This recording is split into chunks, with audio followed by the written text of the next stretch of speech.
എല്ലാവർക്കും നമസ്കാരം. രത്നം വേൾഡിലേക്ക് സ്വാഗതം. ഇനി ഞാൻ ഇത് കണ്ടോ, ഇതെന്താണെന്ന് മനസ്സിലായോ? ആർക്കെങ്കിലും മനസ്സിലായോ ഇതെന്തുവാണെന്ന്? ഇതാണ് നമ്മുടെ കേരളത്തിൽ നമ്മൾക്ക് അറിയപ്പെടുന്ന ഒരു ചീരയാണിത്. ഇതിന് പിന്നെ മലയച്ചീര, ചിക്കൂർ മാനീസ്, മധുരച്ചീര, മൈസൂർ ചീര, പാണ്ടിച്ചീര, ബ്ലോക്ക് ചീര എന്നൊക്കെ പറയും ഇതിന്. അപ്പോൾ ഇത് നമുക്ക് വളരെ സുലഭമായിട്ട് നമ്മുടെ ഇടങ്ങളിൽ കിട്ടുന്ന ഒരു ചീരയാണ്. നമുക്കിതിന് പ്രത്യേകിച്ച് പരിചരണമോ പ്രത്യേകിച്ച് കൃഷി മാസങ്ങളോ ഒന്നുമില്ല. ഏത് സമയത്തും നമുക്ക് ലഭ്യമാകുന്ന ഒരു ചീരയാണിത്. നമ്മളുടെ വീട്ടിൽ ഇത് വളർത്തിയെടുക്കാനൊരു പാടുമില്ല. എവിടെയെങ്കിലും കൊണ്ടുവന്നിട്ടാൽ ഇതങ്ങ് കിളിച്ചു വന്നോളും. ഇതിന് പ്രത്യേക പരിചരണമോ വളമോ ഒന്നും വേണ്ട. വേനൽക്കാലത്ത് വേണമെങ്കിൽ ഒരിച്ചിരി വെള്ളം അങ്ങണം ഒഴിച്ചു കൊടുത്താൽ മതിയാവുന്ന. ഇത് കണ്ടോ, ഇതെല്ലാം എൻ്റെ വീടിൻ്റെ അരികിൽ നിൽക്കുന്ന ചീരയാണ്. അതിനാണ് ഇതിന് വേലിച്ചീര എന്ന് പറയുന്നത്. അപ്പോൾ ഇത് നമ്മുടെ സാധാരണ ചീരയെപ്പോലെ തന്നെ വളരെയേറെ എല്ലാ ഗുണങ്ങളും ഉള്ളതാണിത്. ഞാൻ പറയേണ്ട കാര്യമില്ല, എപ്പോഴും ഞാൻ പറയുന്ന കാര്യമാണ്. ഇലവർഗ്ഗങ്ങളിലകത്തുള്ള അതിൻ്റെ ഗുണങ്ങളെക്കുറിച്ചൊക്കെ ഞാൻ എപ്പോഴും പറയുന്നതാണ്. അതുകൊണ്ട് ഞാൻ വിശദീകരിച്ച് ഒന്നും പറയുന്നില്ല. അപ്പം ഈ ചീര നമ്മുടെ വീട്ടിൽ നട്ടു വളർത്തി നമുക്ക് ദിവസവും, ആഴ്ചയിൽ 1 ദിവസമോ 2 ദിവസമോ 3 ദിവസമോ ഒക്കെ നമുക്ക് ഈ ചീര നമുക്ക് തോരൻ വെച്ച് കഴിക്കാം. അപ്പോൾ ഇത് വളരെ സിമ്പിളാണ്. തോരൻ വെക്കാനും സിമ്പിളാണ്, ഇത് വളർത്തിയെടുക്കാനും സിമ്പിളാണ്. അപ്പം ഈ ചീര ആരുടെയും വീട്ടിലില്ലെങ്കിൽ എവിടെ നിന്നെങ്കിലും ഒരു കമ്പൊടിച്ച് കൊണ്ടുവച്ചാൽ ഇത് നന്നായിട്ട് വളർന്ന് നമുക്ക് ആവശ്യത്തിനുള്ള ചീര കിട്ടും. ഇത് കണ്ടോ, ഇങ്ങനെ അങ്ങ് വേലിയിലോട്ട് പടർന്നു കണ്ടോ നിൽക്കുന്നു. ഇങ്ങനെ അങ്ങ് കുറ്റിക്കോട് പോലെ. എൻ്റെ മോള് കൊണ്ട് ഈ സൈഡിൽ കൊണ്ട് കേട്ടോ, നമ്മുടെ മുറ്റത്ത് കിഴക്കേപ്പുറത്ത് നിന്നതാണ്. അവളെടുത്ത് ഇവിടെ കൊണ്ടിട്ട്. അപ്പം നമുക്ക് ഞാനിതെല്ലാം ഒന്ന് പറിച്ചെടുത്ത് ഇലയെല്ലാം പറിച്ചെടുത്ത് കൊണ്ടുവരാം. അപ്പോൾ ഈ ചീരയെല്ലാം ഞാൻ ഇതേ രീതിയിൽ പറിച്ചു കൊണ്ടുവന്നിട്ടുണ്ട്. ഇതേ രീതിയിൽ അടർത്തി നമ്മളതിൻ്റെ തണ്ടിൽ നിന്ന് അടർത്തി ഈ ഇല ഇങ്ങനെ എടുത്തുകൊണ്ട് വന്നിട്ടുണ്ട്. പിന്നെ ഇതിൻ്റെ കിളിർന്ന് ഇലയും നമുക്ക് അതിൻ്റെ മണ്ട ഒടിച്ചെടുക്കാം. അത് ഞാൻ ഒടിച്ചാൽ നോക്കട്ടെ. ഇതേ രീതിയിൽ അതിൻ്റെ കിളിർന്ന് തണ്ടും നമുക്ക് ഇലയും നമുക്ക് ഈ ഭാഗത്തും നമുക്ക് കിളിർന്ന ഭാഗവും കൂടെ നമുക്ക് വേണമെങ്കിൽ മുറിച്ചെടുക്കാം. അപ്പം നമ്മൾ ഇതേ രീതിയിൽ അതിൻ്റെ തണ്ടിൽ നിന്നും ഇല അടർത്തി, കറിവേപ്പിൻ്റെ ഇല പോലെ ഇങ്ങനെ നിൽക്കും. ഓരോ ഇതളകളായിട്ട് നിൽക്കും, ഓരോ ശാഖകളായിട്ട് ഇങ്ങനെ നിൽക്കും. ഇതിനകത്തു ഇനി നമ്മൾ ഊരിയെടുക്കും. ഇങ്ങനെ ഊരിയെടുത്തിട്ട് ഇതിൻ്റെ ഈ ഞെടുപ്പ് ഊരിയെടുത്തിട്ട് കൂട്ടിപ്പിടിപ്പിച്ചിട്ട് ഈ ഞെടുപ്പ് വെച്ച് മൊത്തത്തിൽ അടുക്കി പിടിച്ച് നമ്മളങ്ങ് കണ്ടിച്ച് കളഞ്ഞിട്ട് നമ്മളിത് അരിഞ്ഞെടുക്കും. ഇതെങ്ങനെ ഞാനിത് അങ്ങനെ ഊരിയെടുത്ത് ഞെടുപ്പ് കണ്ടിച്ച് കളഞ്ഞ് ഒന്ന് അരിഞ്ഞെടുക്കാം. അപ്പം ഞാൻ ഇതേ രീതിയിൽ ഞാൻ കണ്ടിച്ചെന്നാണ് പറഞ്ഞത്. അരിയുന്നെന്നാണ് പറയുന്നത് കേട്ടോ. ഇതുപോലെ നമ്മൾ അടുക്കി വെച്ച് ഇതേ രീതിയിൽ അരിഞ്ഞെടുത്തിട്ടുണ്ട്. പിന്നെ ഞാൻ പറയാനങ്ങ് വിട്ടുപോയി, ഞാനിതിൽ കുറച്ച് ചക്കക്കുരു ഇട്ടാണ് ഞാനിത് തയ്യാറാക്കുന്നത്. ചക്കക്കുരുവും ഈ മൈസൂർ ചീര എന്ന് പറയും, വേലിച്ചീര എന്ന് പറയും, ഈ ചീര വെച്ച് ഞാൻ ചക്കക്കുരു ഇട്ടാണിത് തോരൻ വെക്കുന്നത്. എനിക്ക് നമ്മുടെ ചക്ക കുറച്ച് ദിവസം കൊണ്ട് എനിക്ക് ചക്ക ശകലിച്ച് ഉണ്ടായിരുന്നു. അതിൽ നിന്നും കുറച്ച് 5-6 കുരു എടുത്ത്, ചെറിയ കുരുവാണ് എടുത്ത് വെച്ചിരുന്നായിരുന്നു. അത് ഞാൻ വേവിച്ച് ഉപ്പ് മഞ്ഞൾപ്പൊടി ഇട്ട് വേവിച്ച് വെച്ചിട്ടുണ്ട്. അതുകൂടെ ചേർത്താണ് ഞാനിത് തോരൻ വെക്കുന്നത്. അപ്പം നിങ്ങളെ കൂടി ഇങ്ങനൊരു ചീര പരിചയപ്പെടുത്തി തന്നത് തോരൻ വെക്കാമെന്ന് വിചാരിച്ചു. പിന്നെ എനിക്ക് ഇച്ചിരി ഓർമ്മക്കുറവുണ്ടേ. ഓരോന്ന് പറഞ്ഞു വരുമ്പം പറയാൻ വെക്കുന്ന കാര്യങ്ങളൊക്കെ ചിലപ്പോൾ അങ്ങ് മറന്നു പോകും. അതുകൊണ്ടാണ് ഞാൻ വീഡിയോ എടുക്കുമ്പം തന്നെ ഈ വോയിസും കൊടുക്കുന്നത്. അല്ലെങ്കിൽ എല്ലാം നമ്മൾ വോയിസ് കൊടുത്താൽ പറയാൻ വരുന്നതൊക്കെ മറന്നു പോകും. അപ്പോൾ അന്നേരം ആ സമയത്ത് തന്നെ ആണെങ്കിൽ നമുക്ക് ഇതൊക്കെ അങ്ങ് പറയാൻ കഴിയും. അപ്പം എങ്കിലും മറവിയുണ്ട്. ഞാൻ പിന്നെ ചക്കക്കുരുവിൻ്റെ കാര്യം പറയാൻ അങ്ങ് മറന്നുപോയി. അപ്പോൾ ചക്കക്കുരു ഇതും കൂടിയിട്ടാണ് ഞാൻ തോരൻ വെക്കാൻ പോകുന്നത്. അപ്പോൾ ഇനി നമുക്ക് ഇതിനുള്ള അരപ്പ് തയ്യാറാക്കുന്നത് ഒന്ന് എടുക്കാം. അരപ്പ് തയ്യാറാക്കാൻ ഞാൻ എടുക്കട്ടെ, എടുത്തിട്ട് കാണിക്കാം. സാധാരണ നമ്മൾ വെക്കുന്ന പോലെ തന്നെയാണിതും. ഒരു 4 അല്ലി വെളുത്തുള്ളി എടുത്തിട്ടുണ്ട്. നല്ല എരിവുള്ള നമ്മുടെ വീട്ടിലെ പച്ചമുളകാണ്. 2 എരിവുള്ള പച്ചമുളക്. പിന്നെ ഒരു വലിയ തേങ്ങയുടെ 1/4 ഭാഗമാണ് ചിരക എടുത്തിട്ടുള്ളത്. പിന്നെ ഒരു 1/4 സ്പൂൺ മഞ്ഞൾപ്പൊടി, പിന്നെ ഒരു 1/4 സ്പൂൺ ജീരകവും ചേർക്കുന്നുണ്ട്. പിന്നെ നമ്മളിതിനകത്ത് ചക്കക്കുരു ചേർക്കുന്നുണ്ട്. നമ്മൾ ഒരു 1/4 സ്പൂൺ കുരുമുളക് പൊടിയും കൂടെ ചേർക്കുന്നുണ്ട് കേട്ടോ. അത് വളരെ നല്ല ടേസ്റ്റാണ്. കടുക് വറക്കുമ്പോൾ ഇടുന്നതാണ് ഒന്നുകൂടെ നല്ലതെങ്കിലും ഞാൻ എൻ്റെ കൂടെ നിങ്ങളെ കാണിക്കാൻ വേണ്ടി വന്നിട്ടങ്ങ് അരയ്ക്കാൻ പോകാം. അപ്പോൾ ഇത് നമുക്ക് തോരൻ ചതയ്ക്കുന്ന പോലെ ഒന്ന് ചതച്ചു കൊണ്ടുവരാം. തോരൻ തയ്യാറാക്കാന്നുണ്ട്. ഇതാണ് ചക്കക്കുരു ഞാൻ ഉപ്പും മഞ്ഞൾപ്പൊടി ഇട്ട് വേവിച്ച് മാറ്റി വെച്ചിരുന്നതാണ്. ഇത് കുറച്ചേ ഉള്ളൂ. അപ്പോൾ നമുക്ക് തോരൻ തയ്യാറാക്കാം. ചട്ടി ചൂടായിട്ടുണ്ട്. ഇതിലേക്ക് നമുക്ക് 1 സ്പൂൺ വെളിച്ചെണ്ണ ഒഴിച്ചു കൊടുക്കുക. 1 സ്പൂൺ വെളിച്ചെണ്ണ മതി. നമ്മൾ കൂടുതലൊന്നും ഒഴിക്കേണ്ട. ഒരൊറ്റ സ്പൂൺ വെളിച്ചെണ്ണ മതി.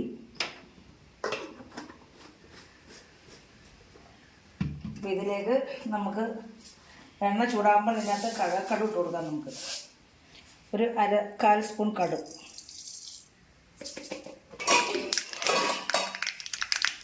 അപ്പം നമ്മുടെ കടുക് പൊട്ടിയതിന് ശേഷം നമുക്ക് സാധാരണ നമ്മൾ കടുക് വറക്കാൻ ഇടുന്ന പോലെ തന്നെ ചെറിയ ഉള്ളി, നമ്മൾ സവാളയോ വെളുത്തുള്ളിയോ ഒന്നും ഇതിനൊന്നും വഴറ്റേണ്ട കാര്യമില്ലെന്ന് ഞാൻ എപ്പോഴും പറയാം. അപ്പം നമ്മൾ കടുക് വറക്കാൻ ചെറിയ ഉള്ളി ഇട്ട് കൊടുക്കുകയാണ്. അതൊന്ന് മൂക്കട്ടെ.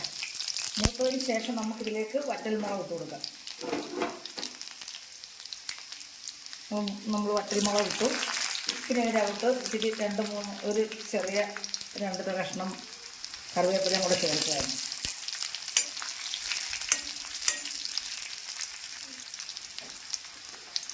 അപ്പോൾ നമ്മളിത് മൂത്തോട്ടുണ്ട്. അപ്പോൾ ഇതിലേക്ക് നമ്മൾ അരച്ച് വെച്ച് ഈ അരപ്പാണ് ആദ്യം ഇടുന്നത്. കാരണം വെളുത്തുള്ളിയൊക്കെ ഒന്ന് വേവണ്ടേ. അപ്പോൾ ഈ അരപ്പിട്ട് നമ്മൾ എണ്ണയ്ക്കകത്തിട്ട് വഴറ്റിയാൽ ഇതിനകത്ത് വെള്ളമയമൊക്കെ അങ്ങ് പോകും. വെള്ളമയം പോയാൽ പിന്നെ അതൊരു ടേസ്റ്റ് കാണത്തില്ല. അപ്പോൾ ഈ വെള്ളമയം കൂടെ കൂട്ടിച്ചേർത്ത് വേണം ഈ ചീര വേവാൻ. അപ്പോൾ നമ്മളിതങ്ങോട്ട് ഇതിനകത്ത് ഉപ്പ് ചേർത്താണ് ഞാൻ ചതച്ചെടുത്തത്. കാരണം അല്ലെങ്കിൽ എല്ലായിടും ഉപ്പ് പിടിക്കത്തില്ല. അതുകൊണ്ട് ഞാൻ ഒരു ശകലം വെള്ളം. അപ്പോൾ നമ്മൾ ഉപ്പിട്ടാണ് ഈ അരപ്പരച്ച് നമ്മളിതിനകത്തോട്ട് തന്നെ അങ്ങ് ചീര ഇട്ട് കൊടുക്കുവാണ്.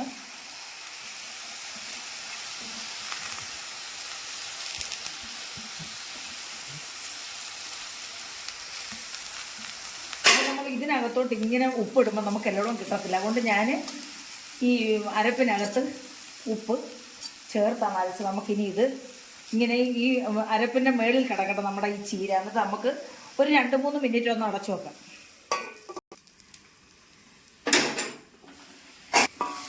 2-3 വേണ്ട, ഒരു മിനിറ്റ് മതി. നമുക്ക് ഉടനെ കൂട്ടി ഇളക്കാം. അല്ലെങ്കിൽ പിന്നെ വെള്ളം ഇതിൻ്റെ അരപ്പിൻ്റെ വെള്ളം എല്ലാം പറ്റിപ്പോവും. ഞാൻ ഊർക്കാങ്ങ് പറഞ്ഞാണ് വേറെ ഉള്ള ഇത് ചെയ്യുന്നത് പോലെ അങ്ങ് പറഞ്ഞാണ്. അപ്പം നമ്മൾ ഇത് 1 മിനിറ്റേ ഞാനൊന്ന് അടച്ചു വെച്ചുള്ളൂ. അപ്പോഴത്തേന് നമ്മളിത് ഇതങ്ങ് കവിഞ്ഞു പോകും. ചീരയല്ലയോ.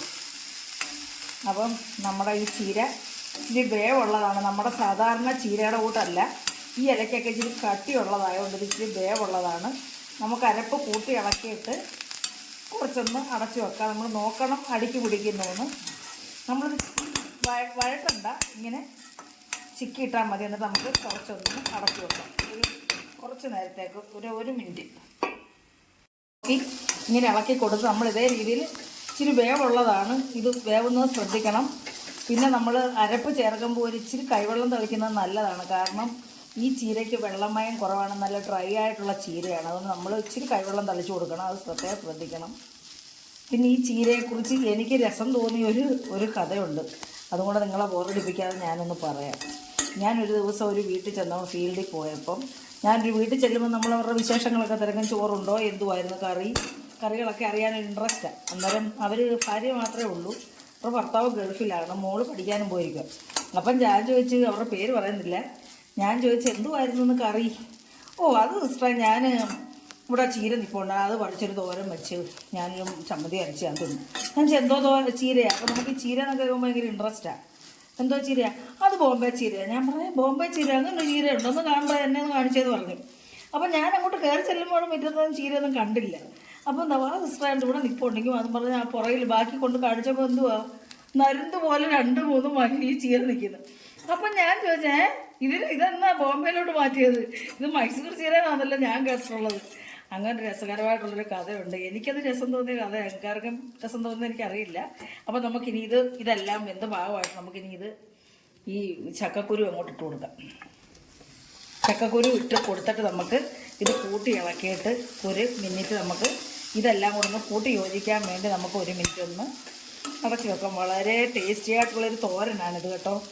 എല്ലാവരും ഇങ്ങനെയുള്ള ചീരകൾ നമ്മുടെ വീട്ടിൽ വെച്ച് പിടിപ്പിക്കണം. നമുക്ക് ദിവസവും ഇങ്ങനെയുള്ള ചീരത്തോരനൊക്കെ കഴിക്കാൻ പറ്റും.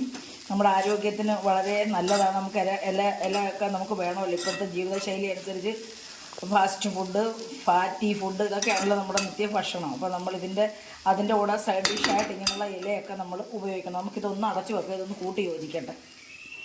നമ്മുടെ മൈസൂർ ചീര, മുരിങ്ങയ്ക്ക, ചക്കക്കുരു കോമ്പോ തോരൻ ഇവിടെ റെഡി ആയിട്ടുണ്ട്. നിങ്ങളെല്ലാവരും ആദ്യമായിട്ടൊന്ന് ലൈക്ക് ചെയ്യണേ. ലൈക്കൊക്കെ കുറവാണ്, എല്ലാവരും ലൈക്ക് ചെയ്യണം. പിന്നെ കമൻറ്റ് ചെയ്യണം, ഷെയർ ചെയ്യണം, സബ്സ്ക്രൈബ് ചെയ്യണം. അപ്പോൾ നിങ്ങളെല്ലാവരും കാണുന്നതിന് വളരെയേറെ നന്ദിയുണ്ട്, എന്നെ സപ്പോർട്ട് ചെയ്യുന്നതിനും. അപ്പോൾ നമുക്കിത് സെർവ് ചെയ്യുന്ന പാത്രത്തിലേക്ക് മാറ്റാം. അപ്പോൾ നമ്മുടെ മൈസൂർ ചീരയും ചക്കക്കുരുവും ചേർത്തുള്ള നല്ല ടേസ്റ്റി ആയിട്ടുള്ള തോരൻ ഇവിടെ റെഡി ആയിട്ടുണ്ട്. ഞാൻ ചക്കക്കുരുവിനകത്ത് ഉപ്പിട്ട് വേവിച്ചതാണ്. നമ്മൾ അരപ്പിനകത്ത് ഉപ്പിട്ട് ചതച്ചെടുത്തിട്ടാണ്. അതുകൊണ്ട് നമ്മൾ അതിൽ ആവശ്യത്തിന് ഉപ്പ് ചേർത്തിട്ടുണ്ട്. ഉപ്പ് ചേർക്കുന്നത് നിങ്ങളെ കാണിക്കാൻ പറ്റിയില്ല, ഇങ്ങനെയൊക്കെ ചെയ്തുകൊണ്ടാണ്. അപ്പോൾ ഉപ്പ് ആവശ്യത്തിനുണ്ട്. നമ്മൾ ഇലവർഗ്ഗങ്ങൾക്കൊക്കെ അധികം ഉപ്പ് ചേർക്കരുത്, ഉപ്പ് ചേർത്താൽ ഉപ്പ് കഴിക്കും. അപ്പോൾ നമ്മൾ ചക്കക്കുരുവിന് ആവശ്യത്തിന് ഉപ്പിട്ടായിരുന്നു, പിന്നെ അരപ്പിലും ചേർത്ത്. അപ്പോൾ നമ്മുടെ ഈ ചക്കക്കുരു മൈസൂർ ചീര തോരൻ എല്ലാവർക്കും ഇഷ്ടപ്പെട്ട് കാണുമെന്ന് വിശ്വസിക്കുന്നു. എല്ലാവരും ഇതുപോലെ ചെയ്ത് നോക്കണം. എല്ലാവരും ഇതുപോലെ ചീരയൊക്കെ വെച്ച് പിടിപ്പിക്കണം. നമുക്ക് പൈസ കൊടുക്കാതെ കിട്ടുന്നതാണ്. നല്ല ആരോഗ്യപരമായിട്ടുള്ള ഒരു ഇലക്കറിയാണ്. അപ്പം എല്ലാവരും ഇങ്ങനെ ചെയ്യുകയും കറി വെച്ച് തോരൻ വെച്ച് കഴിക്കുകയൊക്കെ ചെയ്യണം. അപ്പോൾ എല്ലാവർക്കും ഇഷ്ടപ്പെട്ടോടെന്ന് വിശ്വസിക്കുന്നു. അടുത്ത ഒരു നല്ല വീഡിയോ ആയിട്ട് വരുന്നവരെയും എല്ലാവർക്കും എൻ്റെ നന്ദി, നമസ്കാരം. എന്നിട്ട് ഫോട്ടോ എടുത്തേ.